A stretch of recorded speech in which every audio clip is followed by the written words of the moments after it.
Smita, first. Yes. I'll start with a very general question. Absolutely. At what capacity are you involved in this COVID-19? Sure.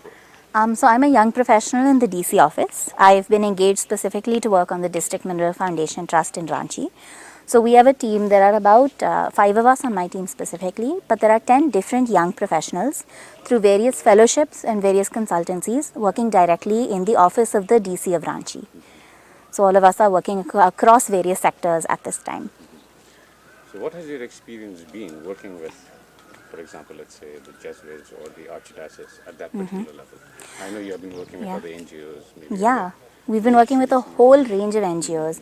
And one thing that we've really seen very specifically with the Archdiocese and very specifically with all of the fathers and the brothers and the sisters that we're reaching out to is that whatever is required, whatever is needed, we know that if we call within half an hour, we'll get a response.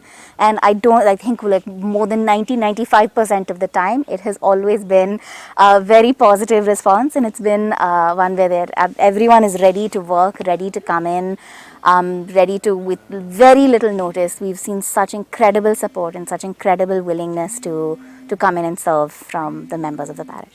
So if you were to point out one thing, let's say, working with other NGOs and with this particular group of people, what would be the highlight? I think the highlight is really of everything. So we're seeing a whole host of organizations that are working on food and are working on shelter right now. But we see specifically, I think, the difference in the quality of care and the quality of service that comes in. That we've reached a point, given the sheer numbers and the sheer scale of need, that it kind of becomes a very flattened process in a way that is very much not ideal. But we are seeing that anytime people are coming and they are staying in the shelter homes that are being run by the Archdiocese in Ranchi, the experience that they walk away with, the kind of care that they experience here is something that it's very rare to see at this time. Now, as of late, other migrant laborers, they are being returned home to various places by trains, or some are just walking back. Now, at the district level, at the district administration level, what are some of the plans that you have for these people?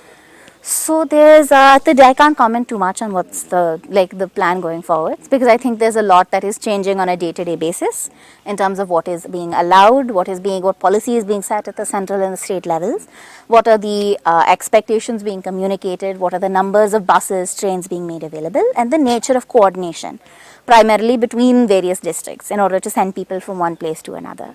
So this is very much an emerging situation. This is very much a changing situation right now.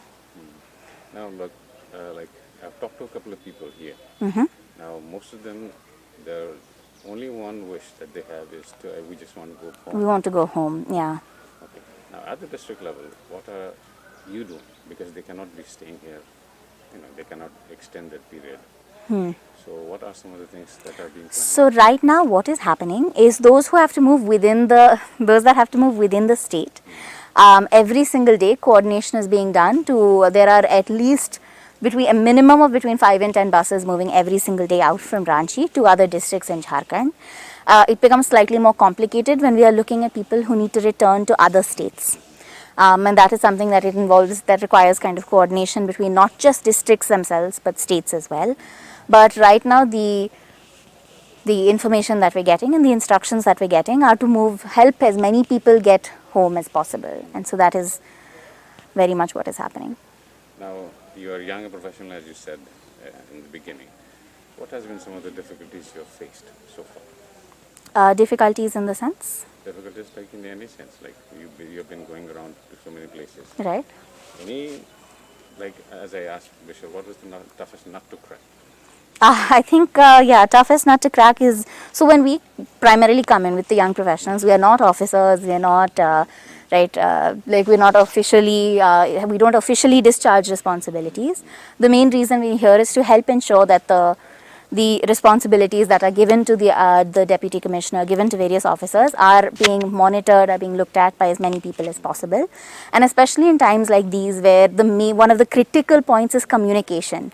Right, one of the critical things right now is that with all of the officers having the load that they're having and having to respond to so many different challenges, at absolutely the same time. Medical, food, non-COVID related health issues, movement, logistics, everything that is coming in.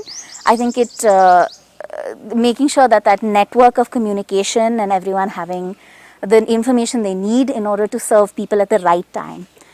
Okay, personally speaking, like when you visit all these places, all these shelter homes, isn't there some kind of an apprehension on your side, fear of, let's say, somebody's positive, I can get caught?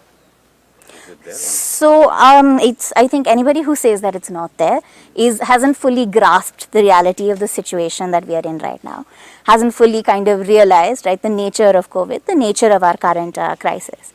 But the important thing is not to let that fear keep you from understanding what is happening and what needs to happen to augment those services and augment those efforts.